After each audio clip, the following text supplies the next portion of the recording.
Hello guys, and welcome to Cast 7 in the Forged Alliance Forever promotional series. My name is Guile, and another thank you going out to TA for Life again for sending me this replay. I did actually see this one going up on FAF last night.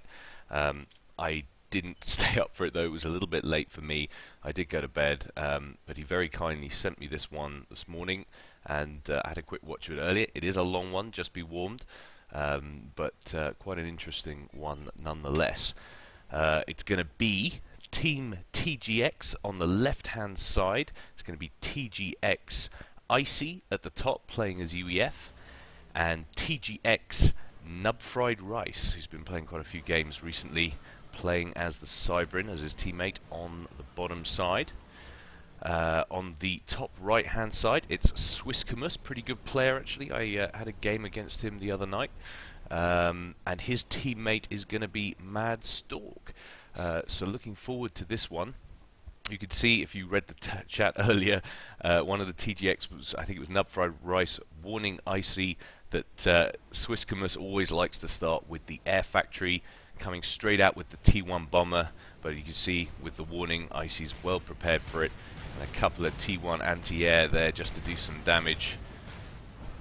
Swisskosmus not seeing much of his opponent, seeing a little bit, but he can't do anything until the second run. He's going to come back in, but I imagine he's not going to be able to do too much damage. One bomb gets off before that goes down, and NubFriedRice just congratulating his teammate there on a successful shooting down of that T1 bomber. This is Frozen ISIS, by the way, in case you're wondering. It's a reworking of Field of ISIS. It's ever so slightly different, as opposed to seeing these two mass points in the middle and what would usually be two down here, two here, etc. It's just simply one up front, and also it doesn't have the mass up front in the middle, two walkways up here, which is kind of nice in a way, because it's always essential on Fields of ISIS, in case you newbies that are watching don't know, really to get that early mass. There's two Harbinger wrecks and a Titan wreck and a whole bunch of other wrecks, some blazes sitting in the middle, and that's usually enough to get a few early T2 mexes out of it. So if you don't usually come to the middle, you definitely lose out if your opponent does. But often what that leads to is an early com-on-com fight, which can lead to a rather disappointing early finish to the game. But that not happening here. Bottom side still electing to take their commanders out early, however. You can see NubFriedRice just going for this early mechs. Madstork coming to assist this engineer, getting an early radar up, and this is the rather conventional placement for the radar. They usually nestle it in up against this central rock in the middle to try and provide some cover from any crossfire that comes over. But of course it is pretty predictable, so it's quite a good early target to go for. Both sides doing a little bit of scouting at the moment. You can see that Madstork has opened with air factory and land factory to give good composition. Same with Swisskosmus, who I'm going to actually just refer to as Swiss, I think, in this, because it's a little bit easy, but easier. But a few early jesters out for NubFriedRice. Be interesting to see if he does anything with this. I am going to be alternating the time on this between +3, +2. But I will slow it down when anything significant happens. And it does seem to happen quite a lot on ISIS as well, that it can turn into a little bit of a base thumping exercise. You often get commanders out here and out here building central points, central defensive structures and fire bases, trying to block off the opponent. Obviously it makes sense, because you're trying to deny your opponent these front mass, trying to get what advantage you can. Another bomber out from Swiss, but that's probably going to get shot down. There it goes. And there is still a lot of mass in reclaimable ice chunks up and down the center, so it still makes sense to get lots of engineers out there reclaiming. A few early T1 units coming out from ICY, pushing out to this central point. You can see Swiss just trying to block off that top area. Not going too well for him though, not managing it. A little bit ambitious with just the one engineer certainly against players of this caliber. He's going to have to retreat now after getting forced backwards. An early T2 air factory from Swiss. Looks like he's going straight for T2 gunships. So trying to find a chink in the composition of the enemy. Trying to keep some mobile offense, which I like. But looks like NubFriedRice has teched his commander to T2. He's got some Cerberus up there, so it looks like he's going to be trying to build a fire base in this area, trying to secure this entranceway from any incursions by Mad. But quite a lot of T1 interceptors being produced by ICY. I don't know whether he has view. Let's just see if he's seen that T2 air factory. Okay, so he hasn't got any scouting information just yet, but it's probably also just to protect this early Janus rush from his teammate here. Coming over, we'll see what damage it can do. It doesn't look like there's a whole lot of interceptors, but he probably should have escorted with. He should have escorted his teammates just as over there. They do take out one mass. Finally, support coming in from both teams to try and pick them up, but I think the Jesters are going to be dead by then. Of course, those T2 gunships, some nice anti-air on them as well, so pretty good at taking out opposing gunships. Madstork just massing his troops in the middle of the map now. You see Madstork now well up to T2 with T2 air factory and a T2 power gen. Small air-on-air clash, and it looks like Team 1 is going to lose that. And is that an early TAC missile? That is an early tactical missile launcher, so definitely NubFriedRice just trying to deny some mass, but this has been anticipated, shall we say, by Mad. He's getting the odd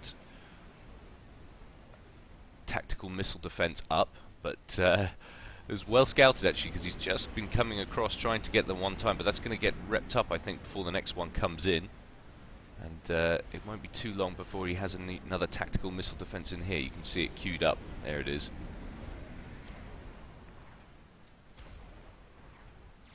Both teams just posturing now, and Swiss deciding just to get some T1 base defense up at the top here, trying to shut this down a little bit.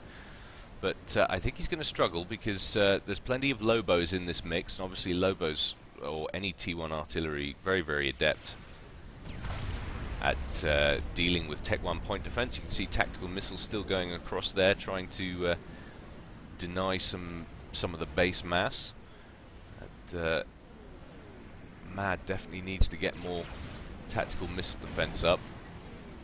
You can see even with a few shots going off there, Cyber missiles just splitting up and doing nasty amounts of damage regardless. It's almost like they ignore it. But nice composition of stuff down here. We have a flak, 2 flak, we've got a few Cerberus, we have tactical missile defense. So Nub just definitely trying to make this his stand. He's walled off. Both teams just working on building up their armies. And T3 Mex is out from Swiss now, working on his second. So trying to get ahead in the economy. You can see he's sitting on 74 mass. Nub sitting on 64. Madstork 69, and ICY 77. So ICY is definitely ahead on his economy, but look, an early T3 land factory, and that is going to be interesting. He's already started working on Titans.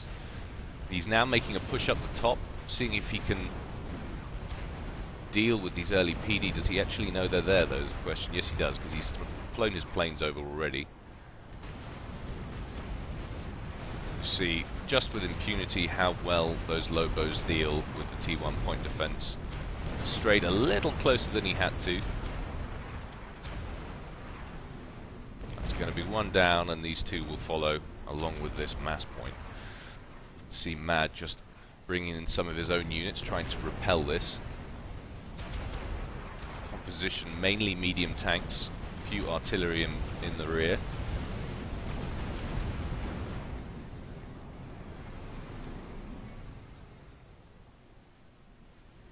Attack missiles still coming out from Nub, trying to deny what mass he can. Madstork up to T2 land at the front and working very, very heavily on interceptors. He's got a T3 air factory, but he's definitely still just producing T1 interceptors. Of course, the advantage of that is they will produce a lot quicker in a higher tech factory. These engineers are going to get caught out.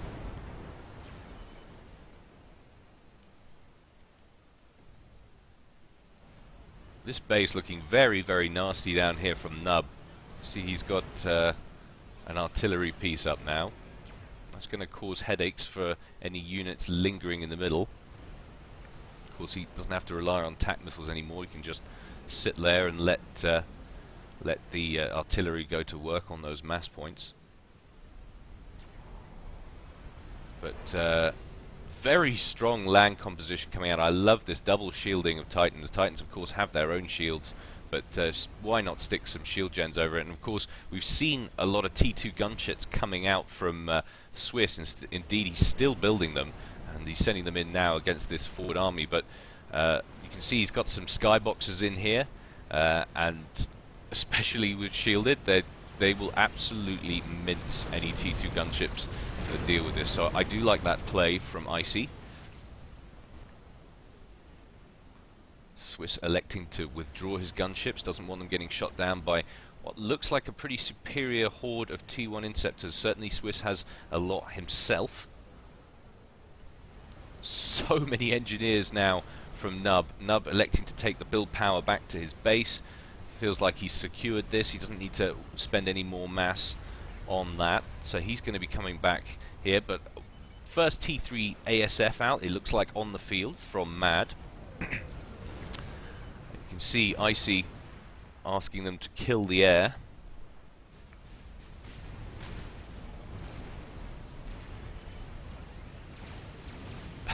Mad, well aware that there's a transport drop coming in, but there's too many ASFs out, along with interceptors. I doubt any of these are going to land.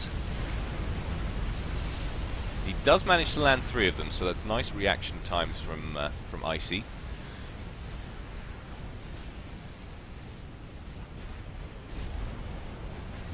The 2 skyboxes survived, and that's absolutely crucial. But either he was out of power, yep, he's having power issues, so those shields not working, and he just couldn't keep them as a unit. So gunships not that effective, much more effective than they should have been, I should say. But he knew that was going to be a problem, so he's just marched the super fast Titans into Mad's base. He's going to go after the power, trying to do as much damage as he can. He did a run by on the commander, but obviously didn't feel he had enough time or damage to finish him off there and then. He's going after the engineers, probably felt he couldn't take out this T3 power plant at the time. So that's a reasonable amount of damage there. All of the engineers that were assisting this T3 factory have gone, but is he gonna make it? He does take out the T3 power, and the explosion takes out a bunch of T1 power as well, so it's pretty heavy losses for Madstork on his production facilities. Still that Titan alive, but finally goes down. Meanwhile, all of the T1 spam that Swiss has been accumulating is making a move forward, but it's going to struggle against this composition down here of double shielded Titans.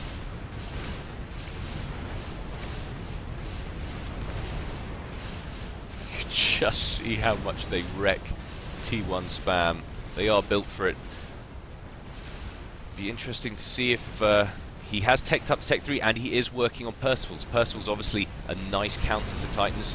That alpha damage, that armor they pack. So he's definitely, Swiss is definitely working on the right units to deal with this. Probably doesn't feel like T1 spam is too much of a loss.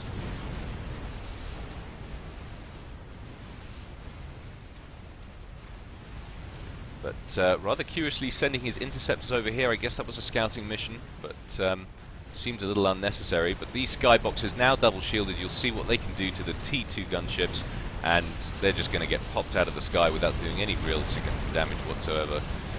And Percy's now coming in the field for Swiss. Shields finally go down, but some very nice micro from ICY there, managing to move backwards and forwards, avoiding that Lobo fire, just doing as much damage as possible. See, 14, 15 kills, 18 kills for these Titans. So really, really going to town, but they're not going to be able to contend with Percy's. See, they're just getting popped. Very little difficulty there. So a nice timing tech there from Swiss, but still this base causing problems for both teams, not allowing them to keep these two mass points down here. Tactical missile defense in the middle, obviously still concerned about that, and some kind of upgrade coming here for Swiss. Maybe a tech upgrade.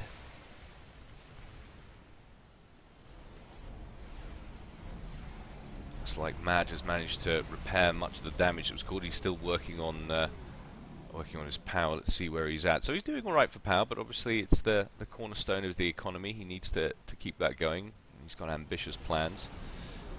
T3 factory now up for Swiss. But again, just this torrent of spam. I'd like to see him tech up to, or not tech up, sorry, but switch up, maybe producing a proportion of Percivals in this mix, not just the Titans, because Titans really won't fare well against Percivals. He needs to counter that somehow. Both teams concerned about the game time. You can see the game time's now running at 26 minutes, and concerned about their opponents building either nukes or experimentals. So see a few scout spy planes been built for Swiss. They're going to do some scouting at some point. Need to check that there's no game enders on the way that could catch them out. But there's so much shielding for these troops. This little incursion really isn't going to do anything, even with 4 Percivals in the mix. I think they're pretty outmatched there, and Swiss well aware of that. He's going to retreat. But still, look how tanky those Percivals are. They take so much fire before they go down. So much fire, and this is why they're such a good counter to the Titans. You want your Titans early on to deal with the horde of mass because of their rate of fire and their speed. Really, really excellent for dealing with that early spam that's left over from the residual early gain. But once your opponent takes up to Percivals, you generally want to go the same, but his composition is so nice. He's got his skyboxes for the anti-air, he's got his shield jets, and this is really a nice showcase for what you want to be doing for your land units. You know, a lot of people just leave their factories on spam, 1 or 2 types of units, and then just send them in. But ICY being very, very careful to leave his units in formation, and that's important as well because you're presenting the broadest possible face generally to your opponent. So when they do get into range, as many units will open fire as possible.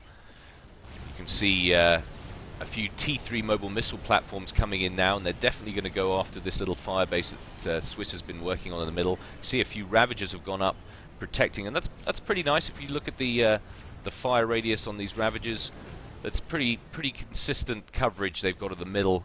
So rather than electing to get into some kind of base war on either side, Swiss is just going to hold up in the middle, use the central barrier for as much protection as possible. But obviously, it's not going to protect him from mobile missile platforms, or, well, it's going to offer some protection. You can see them hitting the cliff there until ICY finds the right place to sit his units so they can get the optimum firing position. But also, it wouldn't do much against any mobile Tech 3 artillery. So you see that both players getting some scouting information, and see what they've got over on the left hand side. You see the spy planes managed to land.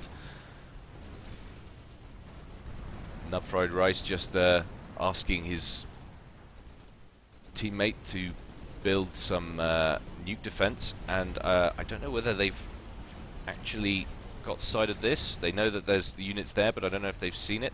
Yes, they have. So they aware that a strategic missile launcher is building. That's obviously a concern. Swiss now pushing forward again with his troops, but it looks like a bit of a feint because he's going to immediately roll backwards. Doesn't want to get into too much of a fracas with those very, very, very heavily shielded. Look at the amount of shield gens from ICY. What are we talking here? We're talking 24 mobile shield generators, so that's going to be a tough nut to crack if you get into a fight with him. So Swiss well aware of that. He's got some shield gens himself, looks like 3, but unit composition just not strong enough. Some Tech 3 siege tanks to assist this area defense from Madstork. But pretty nice air coverage from both teams. It looks definitely like NubFriedRice has been doing the majority of the unit production for the air.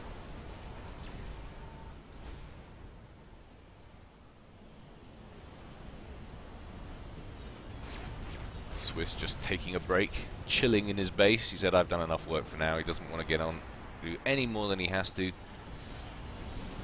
Although those UEF ACUs are terribly lazy creatures.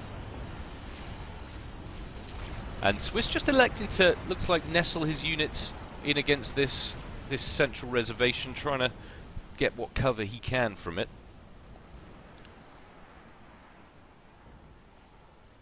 And despite sort of having this field advantage, you get the feeling that Team 1 on the left-hand side, the TGXs, haven't done that much with it. More mobile missile platforms coming out from ICY. But I do apologise, I have missed the construction of the experimental assault bot from Madstork. Question is he going to leave it in the middle, or is he going to send it in? It looks like he's going to send it in. It's double shielded. It has been pinged by Team 1, so they're aware of it. He has got a row of Cerberuses. Just have to see how well this does. Not the time to have power problems. Oh, a lucky shield blink there, but the main cannon will go in, doing so much damage, taking out 3 Cerberuses off the bat. But rather curiously, not deciding to push the attack. He had total advantage there, but I guess he saw all this horde moving down. He didn't want to get into it, but I do feel like he could have at least taken out the shield gens, maybe taken out this factory, certainly dealt with all of the PD and then got out of there.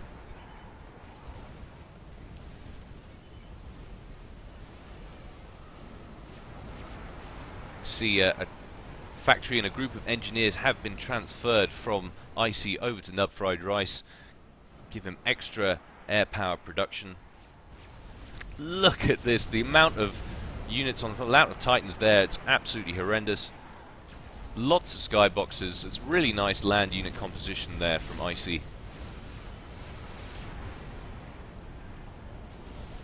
Both teams desperately focusing on air, not wanting to be outdone. But that strategic missile launcher has gone up for Madstork. And it is a problem if they haven't got missile defense. They have got a missile defense up, but so far not a missile in it. Let's see if I can spot one here for ICY. Doesn't look like I can see one yet. But it's always a problem as well. It's easy to get caught out with nuke defense.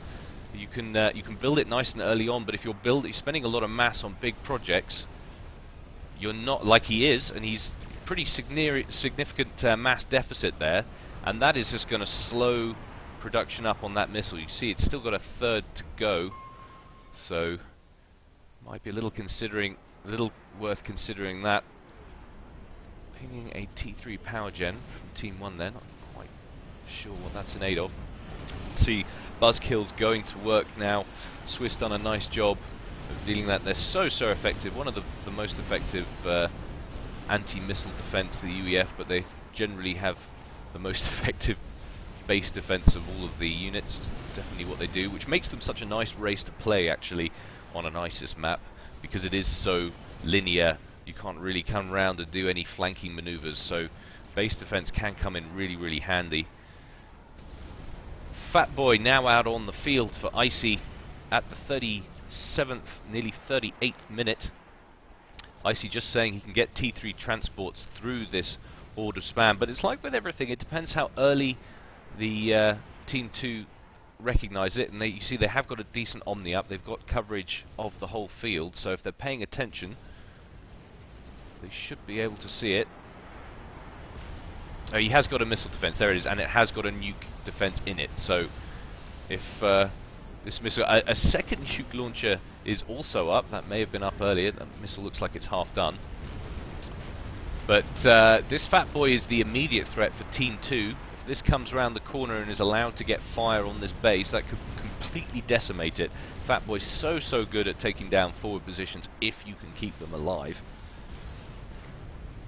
Making 50 strat bombers, so it looks like there is a comm snipe on the cards from Team 1, and the Continentals are in production for Team 2, so sorry, Team 1 as well, so there is a drop on the cards, perhaps, you know, planning to use this early amount of Titans and make a drop, see if they can get past this torrent of ASFs that's orbiting the front areas of Team 2's base. But those forward shield gens not going to stand a chance. I doubt this one's going to get up either. Although that Fat Boy, terribly afraid of all that stuff coming for him. And of course they are so vulnerable. They will not stand toe to toe with any other kind of experimental from any other race when it comes to, or land experimental. Any kind of walking bot or mega bot or spider bot will take it down nice and easily. But of course if you can retreat the Fat Boy and keep fire on it, you might just manage to keep it alive. But Madstork definitely looks like he's going in for the kill here, does not want this Fat Boy left alive. Slowing it down to +1. Question is, will they be able to get it? So many units coming in from ICY. ICY saying he's got this, but Fat Boy will go down. But it does look like these two siege or assault bots, sorry, will be joining it in the robot afterlife. But of course, when those assault bots go down, they have these horrible electrical storms which can do so much damage to the units in the wake. And little fracas there taking out the experimentals or land experimentals that are on the field for both teams.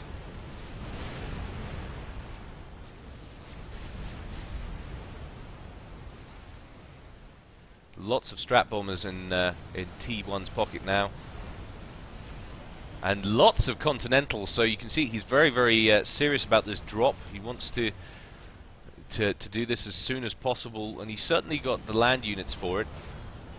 Definitely needs to make sure he gets the right composition of those units into those transports, because there's nothing more frustrating when you're dealing with an opponent that might have some decent air-to-ground weapons. You can see a lot of Janus pumped out from Swiss on the top right, and if you have all your skyboxes in one transport and that goes down, that can be the end of your assault very quickly. Taking a look at the economies of the two teams, Swiss sitting on what looks like 208 mass, NubFriedRice sitting on 230 something. He's doing a lot of reclaiming somewhere, so that's fluctuating. 273 for Madstork, and I don't know what he's reclaiming. Ah, he's reclaiming the Rex there. So he's not on 738 mass. He's actually on 234. So you can see a nice chunk of mass in there, and that's always the problem when you come in to attack your opponent with experimentals and it doesn't work. You are just offering a huge chunk of mass for them to reclaim on their doorstep. But Madstork had the same idea, but I think there's going to be much left for you, buddy, by the time it gets there. It's probably going to be done. These Titans are going to mash up your engineers if you persist with that anyway, so... But some spy planes coming in from Swiss, trying to work out what the next move is going to be from Team 1. And the question is, Have they seen what it is? Continentals now on the move, and they have managed to get a spawn, so they know these Continentals, they know on the move, and that can only mean one thing. So if they're paying attention, they should be able to deal with this without it causing too much damage. Monkey Lords on the field at the base just to double up on protection. ICY saying, go mess up his air. We won't repeat the exact language, so I'll leave that to the more literate of you to work out what's going on there.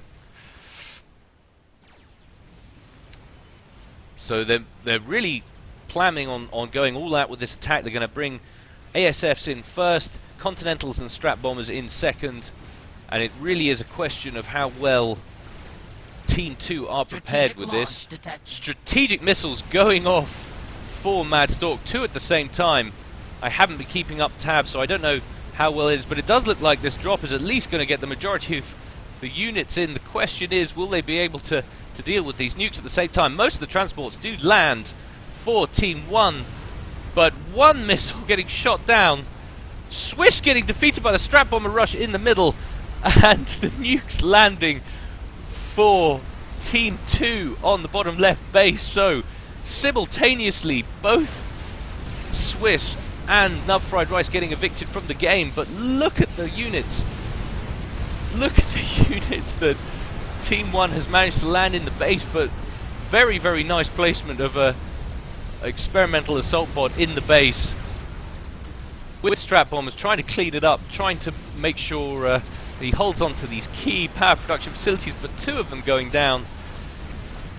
Well, that's a very, very, very nice recovery from Team 2. That was a very, very serious assault from Team 1 coming in then, but that little comm snipe with the double nuke coming in, and NubFriedRice obviously only had one strategic missile in that silo, but double nuked. So gay. My second strategic missile defense was almost loaded. Well, that's what you get, buddy. But now the map has thinned out considerably. So much mass now for reclaiming from the 2 teams. We'll see who's more proficient at that. Strat Bombers now coming in to try and deal with something. So many skyboxes in that front set of units, going straight after ICY's commander, but the shield upgrade nicely working for him. Will they come in for a second pass? Yes, they are. Will they get this? One lands, down to 1200 hit points. Too much shielding. Still a few out there. Madstork desperately trying to finish this here and then. Doesn't want this horde of spam coming down on his base.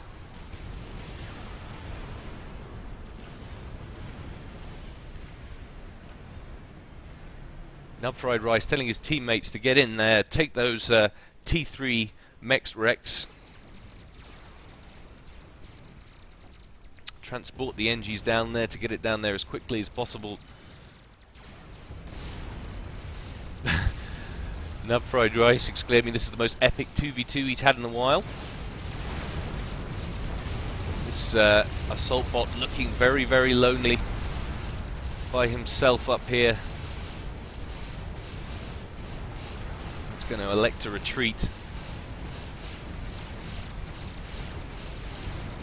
Don't think he's going to get too far, so he's decided to turn around and try and destroy as many units as he can.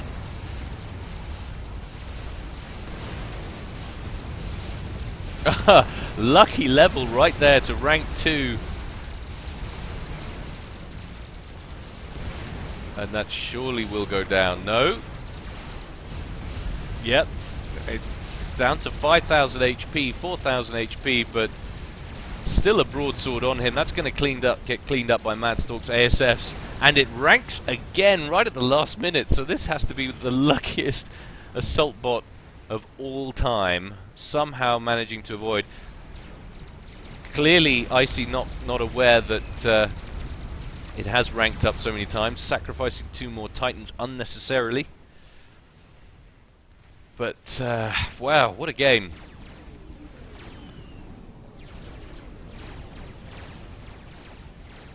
little bit more scouting going on for ICY with his ASFs, trying to work out what's going on.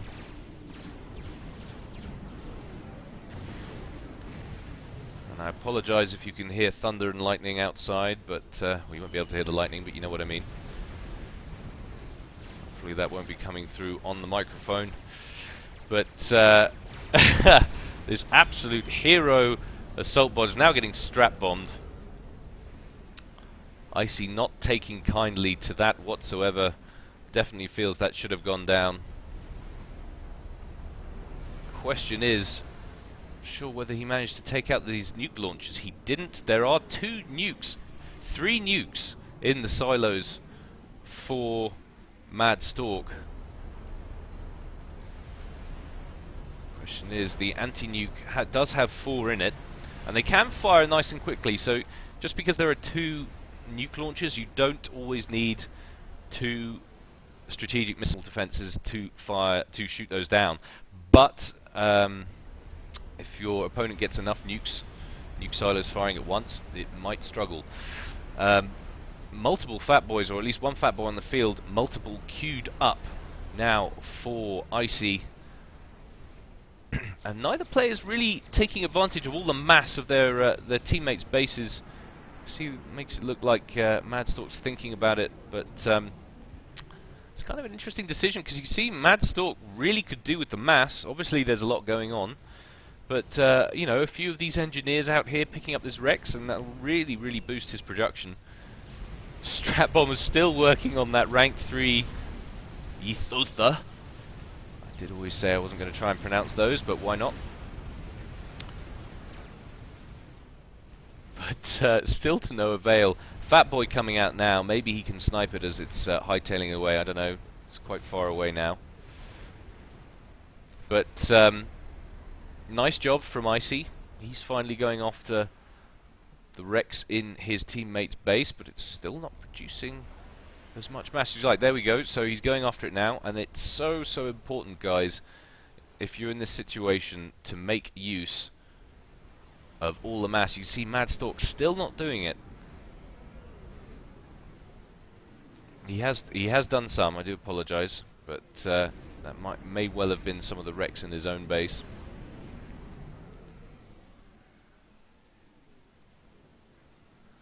But so much of both teams' offensive power was lost in that double push, that double nuke, and then that really quite significant strap bomber run and continental drop from Team 1. It is the second lull before the storm. Game time now running at 55 minutes.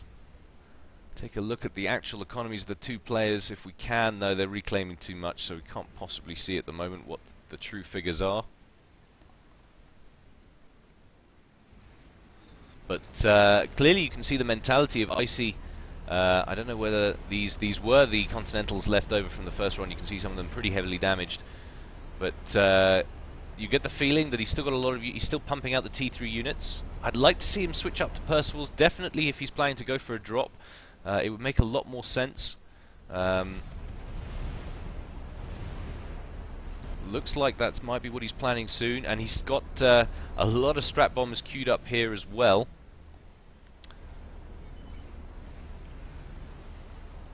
Swiss just warning his teammate that he thinks that they'll bomb his anti-nuke. I haven't seen any nuke launcher on the field for Team 1, but of course limited knowledge. Actually, he's got a pretty good idea of what's in Team 1's base still. So either I've missed something or Swiss has. But you can see looks like the drop is coming in now. ASF's going in first, and the strap bomber's on the move as well. So this is a really all-out attack. ASF's now coming in to work on the Continentals, but of course the problem is while they're busy with those strap bombers not getting touched at all. Does Mad know what these are? Yes, he does. Strap bombs coming in, presumably targeting the commander. Bombs away. And the question is, that looks like it may well be enough, and Madstork goes down. So pretty significant victory there for Team 1. Nicely played by both teams, but well done TGX for taking away that one. Very, very interesting game. Great to showcase all the different kinds of tech and units and experimentals from both sides. Yeah, I hope you guys enjoyed that one. I do apologize for not producing more replays. I haven't put out any on Monday or Tuesday of this week. I have been really, really busy, but I'm going to try and get out as many as I can before the weekend this week, and maybe if I cast a few more over the next few days, extras, I might upload them over the course of the weekend as well. Also, I'd just like to say a quick note to all of you. I've been receiving a lot of messages from people about, is it okay to send me replays? Yes, it is. Please do. The more replays, the merrier. I do promise I will watch the replays quickly. I can't promise I'll cast every one. The sort of thing I'm looking to do is I want to showcase as many different players as possible. I want to showcase as many different maps as possible, but also the key thing is it has to be exciting, right? So the sort of thing we like, what do we mean by exciting? Well, epic turnarounds, comebacks from behind, ACUs getting very, very low into the red, but somehow escaping. So that's always exciting. And of course, like this game, showcasing lots of different kinds of tech. We like experimentals, we like epic tech changes that can change the course of the battle, you know, early switches up to Tech 2 to deal with torrents of T1 spam and that kind of thing. So interesting play rather than just the kind of standard T1 land spam. But anyway, guys, as I say, I hope you enjoyed this. Do keep sending me those replays, and look forward to seeing you guys next time.